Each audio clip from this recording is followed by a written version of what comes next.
Hi friends, welcome to my channel. ಇವತ್ತಿನ ವಿಡಿಯೋದಲ್ಲಿ ನಾನು ಅವಲಕ್ಕಿ ತೊಗೊಂಡಿದ್ದೀನಿ ಫ್ರೆಂಡ್ಸ್. 2 ಕಪ್ ಅಷ್ಟು ನಾನು ಅವಲಕ್ಕಿ ತೊಗೊಂಡಿದ್ದೀನಿ. ಸೊ ಇವಾಗ ಚೆನ್ನಾಗಿ ಇದು 2 ನೀರಿನಿಂದ ನಾನು ತೊಳೆದು ಇವಾಗ ಇದು ಸ್ವಲ್ಪ ನಾನು ಮಿಕ್ಸರ್ ಮಾಡ್ಕೊತೀನಿ. ಮಿಕ್ಸ್ ಮಾಡಿಕೊಂಡು ಮಸಾಲೆ ಟೈಪ್ ಮಾಡ್ಕೊಂಡು ಇದರಿಂದ ನಾವು ಕಟ್ಲೆಟ್ ಮಾಡ್ಕೋಬೋದು ಫ್ರೆಂಡ್ಸ್. ಆಮೇಲೆ ನಮಗೆ ವಡೆ ಮಾಡ್ಕೋಬೋದು. ನಮ್ಗೆ ಯಾವ ರೀತಿ ಬೇಕಾಗುತ್ತಲ್ಲ ಅದು ಆ ರೀತಿಯೇ ನಾವು ರೆಸಿಪಿಗಳನ್ನು ಮಾಡ್ಕೋಬೋದು, ಅಡುಗೆಗಳನ್ನು. ಸೊ ಇವಾಗ ನಾನು ಫಸ್ಟಾಗಿ ನಾನು ಇದನ್ನು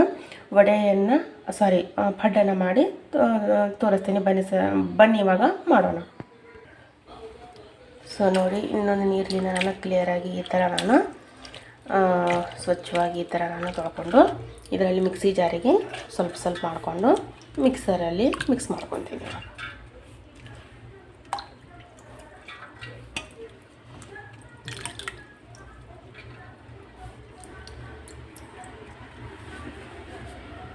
ಸೊ ಇಲ್ಲಿ ನೋಡಿ ಫ್ರೆಂಡ್ಸೇ, ನಾನು ಮಿಕ್ಸರಲ್ಲಿ ಈ ಥರ ಚೆನ್ನಾಗಿ ರುಬ್ಕೊಂಡಿದ್ದೀನಿ. ರುಬ್ಕೊಂಡಿದ ತಕ್ಷಣ ಇದಕ್ಕೆ ನಾವು ಒಗ್ಗರಣೆ ಕೊಡೋಣ. ಯಾವ ರೀತಿ ಕೊಡೋಣ ಅಂತಂದರೆ ಬನ್ನಿ ಇವಾಗ ತೋರಿಸ್ತೀನಿ ನಿಮಗೆ. ಯಾವ ರೀತಿ ಅಂದರೆ ಬಾಣಲೆಲ್ಲ ಮಾಮೂಲಿಯಾಗಿ ಮನೆಯಲ್ಲಿ ನೀವು ಒಗ್ಗರಣೆ ಕೊಡ್ತೀರಲ್ವ ಸಾಂಬಾರಿಗೆ, ಅದೇ ರೀತಿ ಕೂಡ ನಾವು ಇದಕ್ಕೆ ಒಗ್ಗರಣೆ ಕೊಟ್ಟು ಪಡ್ಡನ್ನು ಮಾಡೋಣ ಇವಾಗ. ಓಕೆ, ಇಲ್ಲಿ ನೋಡಿ ಒಂದು ಒಗ್ಗರಣೆ ಪ್ಯಾನ್ ಇಟ್ಟಿದ್ದೀನಿ. ಅದಕ್ಕೆ ಸ್ವಲ್ಪ ನಾವು ಎಣ್ಣೆಯನ್ನು ಹಾಕೋಣ. ಸ್ವಲ್ಪ ಬಿಸಿ ಆದ ತಕ್ಷಣ ಅದಕ್ಕೆ ಸಾಸಿವೆ ಹಾಕ್ಕೊಳ್ಳೋಣ. ಸ್ವಲ್ಪ ಜೀರಿಗೆ, ಅದಕ್ಕೆ ಸ್ವಲ್ಪ ಚಿಕ್ಕದಾಗಿ ಕಟ್ ಮಾಡಿರುವಂಥ ಈರುಳ್ಳಿ ನೋಡಿ. ಇವಾಗ ಎರಡು ಅಂದರೆ ಕೊತ್ತಂಬರಿಯನ್ನು ಹಾಕಿದ್ದೀನಿ. ಅದಕ್ಕೆ ಸ್ವಲ್ಪ ನಾನು ಉಪ್ಪು ಸೇರಿಸ್ತಾ ಇದ್ದೀನಿ. ನೀವು ರುಚಿಗೆ ತಕ್ಕಷ್ಟು ಉಪ್ಪನ್ನು ನೋಡಿಕೊಂಡು ಸೇರಿಸ್ಕೊಳ್ಳಿ. ನಾನು ಕೂಡ ರುಚಿಗೆ ತಕ್ಕಷ್ಟೇ ಉಪ್ಪನ್ನು ನೋಡಿಕೊಂಡು ಸೇರಿಸ್ಕೊತಾ ಇದ್ದೀನಿ. ಅದಕ್ಕೆ ಸ್ವಲ್ಪ ಸೋಡಾವನ್ನು ಕೂಡ ಒಂದು ಚಿಟಿಕೆಯಷ್ಟು ಸೋಡಾ ಹಾಕಿ ಚೆನ್ನಾಗಿ ಈ ಥರ ಕಲಿಸ್ಕೊಳ್ಳೋಣ.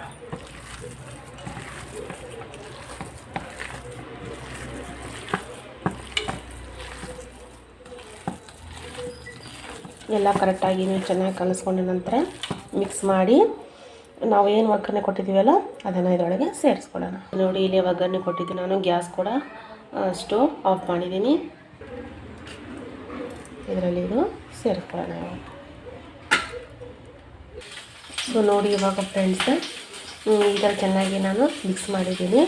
ಸೊ ನೀವು ಇದಕ್ಕೆ ಬೇಕಂದರೆ ಮನೆಯಲ್ಲಿ ಚಿರೋಟಿ ರವೆ ಇರುತ್ತಲ್ವ ಅದು ಕೂಡ ಆ್ಯಡ್ ಮಾಡಿಕೊಳ್ಳಿ. ಇದಕ್ಕೆ ಮರೆತು ಕೂಡ ನೀವು ನೀರನ್ನು ಸೇರಿಸಬೇಡಿ.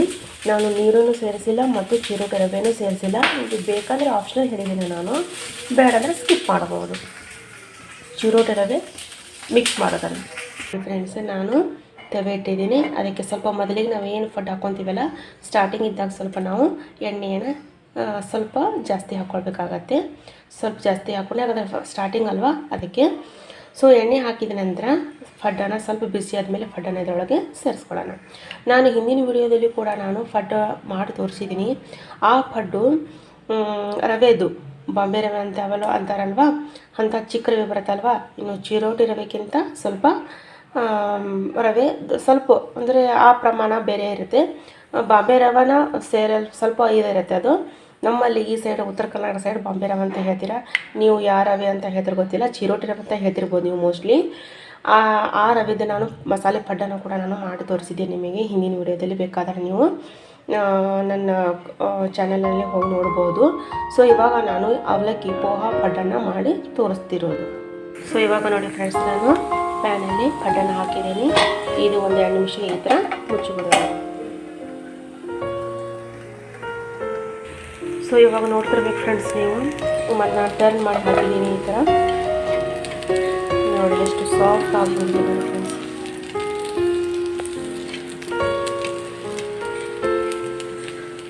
ನೋಡಿ ಈ ಥರ ನೀವು ಮನೆಯಲ್ಲಿ ಪೋಹಾಲಿಂದನ ಅಂದರೆ ಅವಲಕ್ಕಿಲಿಂದನೇ ನೀವು ಈ ಥರ ಪಡ್ಡನ್ನು ಮಾಡ್ಕೊಂಡು ತಿಂದರೆ ಮನೆಯಲ್ಲಿ ಬಿಸಿಯಾಗಿ, ಇವಾಗ ಚಳಿಗಾಲ. ಸೊ ಬೆಸ್ಟಾಗಿರುತ್ತೆ ನೋಡಿ ಬೆಸ್ಟ್ ಫ್ರೆಂಡ್ಸ್. ಈಗ ಮನೆಯಲ್ಲಿ ಅಕ್ಕಿ ಇರಲಿ ಬಿಡಲಿ, ಅಕ್ಕಿನಿಂದ ನಾವು ಪಡ್ಡು ಮಾಡಬೇಕಂತ ಏನಿಲ್ಲ. ರವೆಲಿಂದ ಮಾಡ್ಕೋಬೋದು, ಅವಲಕ್ಕಿಲಿಂದ ಮಾಡ್ಕೋಬೋದು. ನೋಡಿ ಇದಕ್ಕೆ ನೀವು ಬೇಕಾದರೆ ಮೊಸರು ಕೂಡ ಮೊಸರನ್ನ ಸ್ವಲ್ಪ ಇದು ಮಜ್ಜಿಗೆ ಟೈಪು ಸ್ವಲ್ಪ ಹಾಕಿ ನೀವು ಮಿಕ್ಸ್ ಮಾಡಿಕೊಂಡು ಕಲಸಿ ನೀವು ಈ ಥರ ಪಡ್ಮ ಕೂಡ ಮಾಡ್ಕೋಬೋದು. ಮಸಾಲೆ ಕೂಡ ಬಳಸಿಲ್ಲ ಫ್ರೆಂಡ್ಸ್, ಮತ್ತು ರವೆ ಕೂಡ ಬಳಸಿಲ್ಲ. ಕೇವಲ ಪೋಹಾ ಮಸಾಲ ಅಂದರೆ ಪೋಹಾಲಿಂದ ನಾವು ಪಡ್ಡನ್ನು ಮಾಡ್ತೀವಿ. ಸೊ ಇಲ್ಲಿ ನೋಡಿ ಫ್ರೆಂಡ್ಸ್, ಆಗ ಆಲ್ರೆಡಿ ಇಷ್ಟು ಮಾಡಿದ್ವಿ. ಇವಾಗ ಮತ್ತೆ ಈ ಥರ ಮಾಡ್ತಾಯಿದ್ದೀನಿ. ಸೊ ಇವಾಗ ನೋಡ್ತಿರ್ಬೇಕು ನೋಡಿ ನೀವು ಫ್ರೆಂಡ್ಸ್, ಈ ಥರ ಎಷ್ಟು ಸಾಫ್ಟಾಗಿ ಮೃದುವಾಗಿ ಬಂದಿದೆ. ಇದೇ ಕೂಡ ನೀವು ಕೂಡ ಮನೆಯಲ್ಲಿ ಟ್ರೈ ಮಾಡಿ. ನಿಮಗೆ ಸರ್ವ್ ಮಾಡಿ ಕೂಡ ತೋರಿಸ್ತಾ ಇದ್ದೀನಿ. ಇದರೊಳಗೆ ನಾನು ಈ ಥರ ಕಾಯಿ ಚಟ್ನಿ ಕೂಡ ಮಾಡ್ಕೊಂಡು ತಿನ್ಬೋದು, ಅಥವಾ ಟೊಮಾಟೊ ಸಾಸ್ ಚಟ್ನಿ ಅಂತ ಮಾಡ್ತಾರಲ್ಲ, ಟೊಮ್ಯಾಟೊ ಗೊಜ್ಜು ಅಂತ ಹೇಳಿ, ಅದು ಕೂಡ ಬೆಸ್ಟ್ ಕಾಂಬಿನೇಷನ್ ಆಗುತ್ತೆ. ಸೊ ಇವಾಗ ನಾನು ಮಾಡ್ತಿರೋದು ಇದು, ನಾನು ಮಾಡುವಂತಹ ಚಟ್ನಿ ಇದು ಪುಟಾಣಿ ಚಟ್ನಿ ಅಂತ. ಈ ಚಟ್ನಿ ಜೊತೆಗಳು ಬೆಸ್ಟ್ ಕಾಂಬಿನೇಷನ್ ಫ್ರೆಂಡ್ಸ್. ನೀವು ಕೂಡ ಮನೆಯಲ್ಲಿ ಟ್ರೈ ಮಾಡಿ.